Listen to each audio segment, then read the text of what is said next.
Salut tout le monde, j'espère que vous allez bien et que vous avez passé une très très bonne semaine.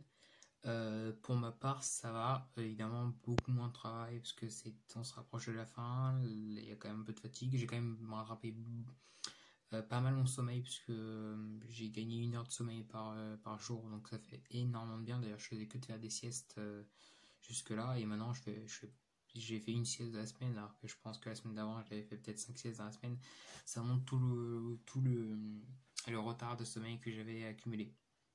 Bref, j'ai pas grand chose à vous raconter cette semaine, mis à part que qu'on a enchaîné des problèmes d'écrit en maths, enfin des problèmes adaptés à la première année évidemment. Et en physique, on attaque le dernier chapitre de l'année en chimie sur les solides cristallins. Et on a fini le chapitre sur les diagrammes pH, donc c'est notre dernier chapitre de chimie. En fait, la chimie, ça va, c'est pas tellement compliqué, il faut juste vouloir s'y mettre, et en ce moment, c'est pas facile. J'avance quand même le français avec Hugo que je suis en train de lire, qui est vraiment pas mal, et que je suis en train de... En gros, je lis quelques poèmes, genre 4 poèmes, 4 poèmes le soir, le lendemain, j'analyse les poèmes que de la veille, et j'en lis quelques-uns si j'ai le temps, et ainsi de suite, et ça fait que de soir en soir, j'avance. Là, il doit me rester 70 pages pour Hugo, qui est pas très long à lire, hein, il est pas très long à lire. Il faut juste s'habituer au style poésie et la ponctuation en poésie est pas facile à saisir. Mais à part ça, je pense pas que ce soit le plus compliqué à lire. Après, je verrai si je lirai avec Sevich ou Nietzsche. Bref, sur Instagram, je vous ai proposé une FAQ. Donc, j'ai recueilli toutes vos questions et je vais y répondre. Ça peut prendre du temps. Je vais peut-être certainement en description mettre un index pour toutes les questions. Et je vais essayer d'y répondre. Et voilà. Donc, si ça vous plaît, n'hésitez pas à mettre un pouce bleu et à vous abonner si vous n'êtes pas abonné. Alors, on m'a dit, tu as mis combien de temps avant de trouver une organisation de travail qui te convient? Je pense que bon, les premiers mois c'était pas facile et que j'avais aussi du mal avec la fatigue. Je pense que vraiment début janvier, à partir de début janvier, j'étais bien, j'avais mes méthodes de travail. Et ouais, début janvier, voire même mi-janvier, tu vois, quand le. Ouais, en plus, ouais, c'est à peu près cette période de l'année où ça a commencé à rouler, où j'ai commencé à voir des progrès. Je me rappelle que, enfin, même jusqu'à mars, la période vraiment de la fin du premier semestre jusqu'au le début du confinement. C'est là où je pense que j'ai le plus progressé et où j'ai vraiment eu mon livre de croisière, ma routine. Par exemple, en anglais, mes notes à la fin, ça progressait beaucoup plus par rapport au début de l'année et les colleurs me le disaient.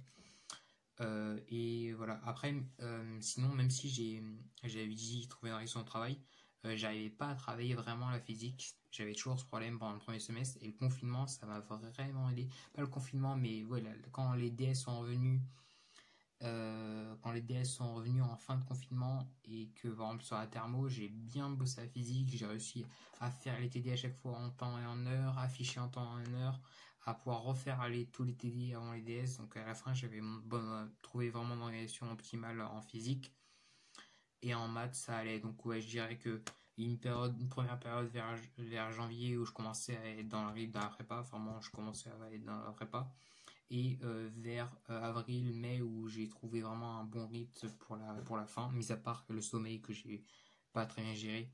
Je pense qu'il faut vraiment faire gaffe au sommeil et si vous voyez que vous êtes fatigué en pleine journée, c'est-à-dire que vous dormez pas assez. Et voilà. Et faut pas se forcer en disant que ça va permettre de travailler plus, faut juste se réduire, soit dormir 1 heure plus tôt, soit se réveiller 1 heure plus tard. En général, c'est plus dormir 1 heure plus tôt qui est faisable le soir. Donc là, je vous conseille de faire ça l'année prochaine si vous rencontrez des problèmes de sommeil et de pas trop attendre que vraiment vous en ayez besoin de faire ça. Voilà, si vous avez envie de dormir vraiment, et c'est pas juste par flemme, si vous avez envie de dormir, tu vois, la flemme, il y a l'ennui et tout ça, mais si vous avez envie de dormir parce que vous êtes fatigué, il faut dormir et après vous rattraper ce que vous avez à travailler. D'ailleurs, finalement, autant de dormir 1 heure de plus et ne pas faire de sieste, parce que ça me prenait le même temps, sauf que les siestes, c'était en pleine journée à des moments où j'étais plus enclin de travailler, tandis que dormir 1 heure de plus, c'est le soir, au moment où tu es le moins productif. Le soir, le seul truc que je pouvais faire, c'est une fiche. Ça, c'est pas mal de faire les fiches le soir, c'est un truc que je conseille. De toute façon, on va parler des fiches. On me demande, tu penses quoi d'Aimeric étudiant? Ben, que du bien, franchement. C'est un youtubeur que je suis depuis début terminale, quand les profs commençaient un peu à me parler de la prépa et que j'avais aucune idée, et ça me permettait de me projeter, de voir à quoi ça ressemble en allant en prépa, qui raconte ça au quotidien. Donc j'ai bien aimé son format et tout ça. Et il a fait des vidéos très intéressantes sur la prépa. Donc ouais, mis à part ses positions parfois avec lesquelles je suis pas tellement en accord, mais mis à part ça, franchement, je suis toujours autant sa chaîne et voilà. Et je la recommande si vous êtes quelqu'un en sup ou quelqu'un en terminale qui veut savoir à quoi ça ressemble en prépa. Et Émeric étudiant, je pense que tous ceux qui sont en prépa ont déjà regardé une vidéo d'un étudiant. On dit l'édition prescrite de Nietzsche comporte tous les livres, mais il faut lire que le quatrième ou tout. C'est ce que j'ai dit en story, exactement. L'édition de Nietzsche comporte tous les livres. Je pense qu'ils ont fait ça pour qu'on puisse découvrir la pensée de Nietzsche complètement, et peut-être parce que c'est pas facile de lire un seul livre et de comprendre, saisir vraiment ce que veut dire, ce qu'il faut retenir de la pensée de Nietzsche. Mais sinon, le seul livre qui est dans le programme et que, voilà, que vous pouvez utiliser en tant que citation, c'est le livre 4 du Gai Savoir, sauf dans l'X, mais ça c'est des concours, enfin, sauf Polytechnique, mais c'est un concours particulier, exigeant. Et donc voilà, vos profs vous diront les concours pour lesquels vous avez le droit de faire référence à des références extérieures. Et normalement, je pense que faire référence, enfin, explicitement, et faire une citation d'un passage d'un autre livre en plein développement d'une dissertation, c'est considéré comme une référence extérieure parce que c'est pas dans le cadre du corpus d'œuvres qui a été choisi au départ sur le thème. Alors, entrer en sup en septembre. Alors, ce qu'il faudrait faire pour préparer l'entrée en sup en septembre, que vous soyez en MPSI, en PCSI, le travail de la physique, franchement, c'est pas indispensable. Franchement, à moins que si vous avez des trucs sur lesquels vous galérez vraiment, genre la mécanique mécanique de lycée, si vous n'avez pas compris, vous devez vraiment travailler. Par contre, si vous avez compris, vous allez tout revoir en prépa. Donc, si vous n'avez pas compris, il n'y a pas besoin. Si vous avez bien compris la mécanique de lycée, il n'y a pas besoin de revenir sur la physique de revenir sur la physique de lycée parce que vous allez tout revoir en prépa. Sinon, en maths, il y a un travail pour moi à faire important, pas important, mais un petit travail à faire en maths parce que vous allez voir toute l'année les équatifs, vous allez les côtoyer comme les équations polynomiales. Ça va être vraiment des équations type, des équations premier ordre, parfois second ordre, mais c'est des équations que vous devez maîtriser. Et du coup, évidemment, vous allez apprendre et maîtriser tout ça pendant l'année. Mais du coup, c'est bien, par exemple, déjà d'essayer de faire. Il y a le PDF de Condorcet, il y a aussi le PDF de Legrand que vous pouvez trouver sur internet. À chaque fois on me demande par message, mais cherchez sur internet parce que vraiment on trouve facilement. La dernière fois un abonné m'a demandé, j'ai fait la recherche et je l'ai envoyé un screen parce que c'était vraiment le premier lien en tapant PDF Condorcet prépa, voilà. Donc c'est pas compliqué à trouver, donc il faut juste faire une petite recherche. Et et je pense que ça prépare bien à tout ce qu'on voit en prépa en maths. Alors on me dit comment se rendre compte de la difficulté des concours. Je suis en première et je rêve de faire l'X Help Me. Franchement, ça m'arrive souvent de voir ce genre de message. Ne vous embêtez pas, vous êtes en première, vous êtes en terminale, vous avez le temps de penser à ça. Ne commencez pas à rêver l'X pour l'X, juste pour le prestige, parce que c'est juste pour ça, sans savoir les débouchés, etc. Renseignez-vous peut-être sur ce qu'il y a après la prépa avec ces écoles. Mais voilà, ne pensez pas à je dois me préparer pour l'X quand je suis en première, à moins que vous aimez les maths et que voilà, faites ça pour le plaisir et que c'est pas dans le but vraiment d'avoir cette école. Ne vous focalisez pas sur ça parce que ça n'a pas intérêt. Alors pour les révisions, tu te bases surtout sur les TD ou bien sur les problèmes ou de nouveaux exos. Surtout sur les TD. Les TD quand même que nos profs nous donnent sont quand même bien foutus, donc ça permet de bien réviser, surtout que finalement dans les DS il y a souvent des parties de démonstrations au cours d'un cours ou de choses en TD. Après je pense que c'est fait par les profs, donc après non, en maths c'est fait par notre prof je pense. En physique c'est des extraits de concours, mais même dans les extraits de concours il y a parfois après il prend des trucs CCP, mais il y a parfois il y a des démonstrations vraiment qui sont dans le cours. Et que voilà, donc je pense qu'il faut retravailler les démonstrations du cours Même parfois en physique, quand c'est de la mécanique, il y a des démonstrations du cours en mécanique, et parfois elles peuvent tomber dans des sujets. Donc je travaille les TD, et parfois oui, mais vraiment quelques exos en plus, genre sur Maths France pour les maths. En physique, j'ai pas vraiment de ressources, peut-être qu'année prochaine j'achèterai un livre, je sais pas si j'ai pas assez de ressources, mais j'ai, à part le TD, la feuille de TD que nous donne notre prof chaque chapitre, j'ai pas de j'ai pas de ressources supplémentaires. D'ailleurs, dites-moi en commentaire si vous avez une ressource pas mal en physique pour travailler les exos, ça m'intéresserait. Comment fais-tu pour mémoriser le cours et les démonstrations, s'il te plaît?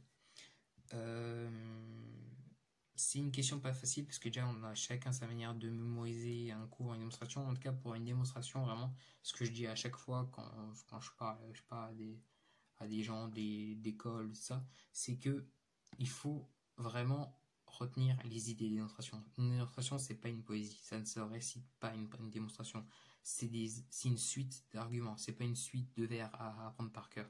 Si la phrase n'est pas exactement comme l'a dit votre prof en cours, c'est pas faux pour autant. Il faut vraiment vous approprier approprier les étapes d'une démonstration. C'est comme un petit chemin, tu passes par là, tu passes par là, tu passes par là, jusqu'à arriver à ton point d'arrivée. Et là, pour les démonstrations, rien que te dire, qu'est-ce que je veux montrer? Après, pour une partie de démonstration, rien que te dire, qu'est-ce que je veux montrer, ça peut suffire à te faire trouver l'idée. Après, il y a des démonstrations plus compliquées que d'autres, des démonstrations faciles et des démonstrations plus compliquées que d'autres, c'est normal.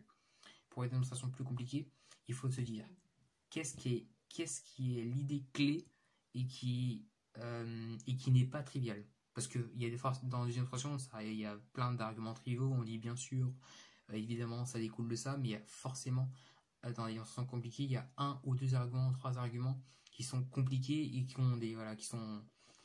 sont complexes. Et là, il faut vraiment se faire un travail de se dire pourquoi on va utiliser cet argument à ce moment-là et pas à cette étape-là. Genre retenir trois étapes dans une illustration, retenir deux étapes, c'est ça qui fait retrouver les... Je vous avais fait en vidéo la démonstration du théorème de Moiseux-Weierstrass, peut-être que je la referai d'une autre manière parce que c'était pas ouf, et voilà, maintenant j'ai deux tableaux dans ma chambre et je peux m'arranger pour que ce soit mieux fait. Mais voilà, faut retenir par exemple, démonstration de Moiseux-Weierstrass, si je retiens que c'est une démonstration par dichotomie, une construction par récurrence, et presque rien de plus, parce que en te faisant la démonstration, les idées, les arguments triviaux vont plus facilement te venir en tête. Et par contre, si t'as pas les arguments compliqués, les arguments sophistiqués, ta démonstration tu la feras pas. Je me rappelle, on avait une démonstration, c'était qu'est-ce que c'était? C'était déterminer, je pense, l'expression adaptée, étant donné une symétrie vectorielle, déterminer l'expression analytique de la symétrie vectorielle. Et donc pour l'expression analytique, il fallait retenir une écriture adaptée. Et si tu ne retiens pas l'écriture adaptée, la démonstration, tout le reste, tu ne peux pas le faire si tu n'avais pas pensé à ça. Du coup, quand j'ai retenu cette démonstration, j'ai juste retenu qu'il faut penser à ça. Après, tu penses à ça, tu penses à ce que tu veux montrer, et c'est bon. La démonstration, tu peux la retrouver. En plus, quand tu es face à un colleur qui te voit, parfois tu as des colleurs qui sont relous évidemment, mais tu as aussi des colleurs compréhensifs. S'il voit que tu as des lignes des clés, s'il voit que tu as compris ce que tu veux montrer, mais il te manque un petit truc, un détail, tout ça, ou c'est pas la formulation du cours, en général, dans la grande majorité des cas, le colleur sera très clément avec toi et comprendra. Moi, je me rappelle, j'avais oublié une démonstration super conne, mais un petit truc dans la démonstration, et je me rappelle, mais les potes qui étaient dans mon tridome essayaient de m'aider en écrivant discrètement un tableau pendant que le colleur allait le tourner. Et après le colleur il a dit mais lui en fait il avait vu pour lui la démonstration était un tout petit peu différente et comment moi je l'avais faite pour lui c'était quasiment la démonstration, tandis qu'en classe on avait utilisé un argument en plus parce que nous en classe on n'avait pas supposé mais que lui il avait supposé déjà acquis. Du coup le colleur a dit ah ouais non ça va. Et je lui ai expliqué qu'en fait, que non, que j'avais un petit truc qui me manquait, mais il a dit ok, et je me suis sorti avec un 17 parce que les exos, j'ai bien réussi après. Donc voilà, faut pas se bloquer sur les démonstrations, c'est important la démonstration. Moi, l'année prochaine, j'ai prévu les fiches Prestol pour les démonstrations importantes. Donc voilà, essayez de les répéter. J'ai pas dit ça, mais il faut vraiment les répéter. C'est ce qui me faisait retenir aussi. Je pense qu'il y a des démonstrations que j'ai recopié 2 ou 3 fois sur un papier. Après, je jette le papier, après, je réécris sur un papier, et ainsi de suite. Et c'est ça qui fait à force, j'ai plus besoin de les réécrire. J'ai juste besoin de les revoir et pour retenir pour me remémorer comment on faisait. Comment avoir l'X. Ah, si on pouvait, s'il y avait un manuel, je prendrais bien, hein. Non, bah, c'est comme comment réussir ses concours. Il y a plein de conseils qu'on peut donner, mais c'est pas facile. Il y en a qui diraient que c'est pas donné à tout le monde. Moi, je pense pas comme ça. Je pense pas qu'il y ait un type de concours donné à tout le monde, qu'il y ait des choses que certaines personnes ne pourraient pas faire.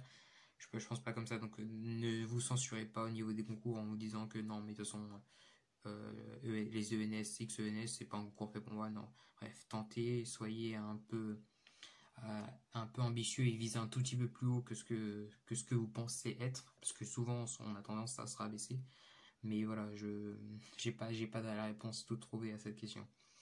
Et une personne me demande une ou rien. Alors non quand même pas, parce que j'en sais rien. Je me demande, je sais pas comment je serai l'année prochaine, comment sera passée l'année. Voilà, donc comment se seront passés les concours, les écrits et les oraux. Donc non, je suis pas en mode une ou rien. Il y a très bonnes d'autres écoles d'ingénieurs. Une école centrale, les écoles centrales sont très très bien aussi.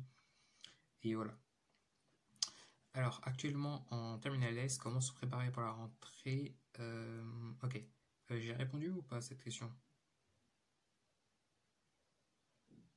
Je m'en souviens même plus de ce que j'avais répondu à l'autre question en sup. Mais oui, sinon, il faut se préparer en. J'avais oublié d'acheter un truc très important. Voilà. Faut se préparer en maths. Donc voilà, en faisant un PDF de Legrand, un PDF de Condorcet pour les internet. Et ça fait le job. Il faut surtout lire les livres de français. Bon, là, mon troisième livre, il est ailleurs dans mon sac. Mais ces deux livres, à la fin de l'été, vous devez les avoir lus. Ça, faut seulement lire le livre 4. Attention, il y a tous les livres dedans, mais il faut seulement lire le livre 4. Ça, faut lire tout le livre. Après, il y a des dossiers, ça, c'est à vous de choisir si vous les lisez. C'est mieux de les lire quand même. Alors, surtout si vous allez rentrer en deuxième année, mais en première année, c'est pas très grave parce que vous aurez un cours de votre prof. En tout cas, il faut lire les œuvres de français. Si vous rentrez en première année, alors encore plus si vous rentrez en deuxième année, mais voilà, ne dites pas que je dirais les œuvres qui seront au programme de ma deuxième année. Non.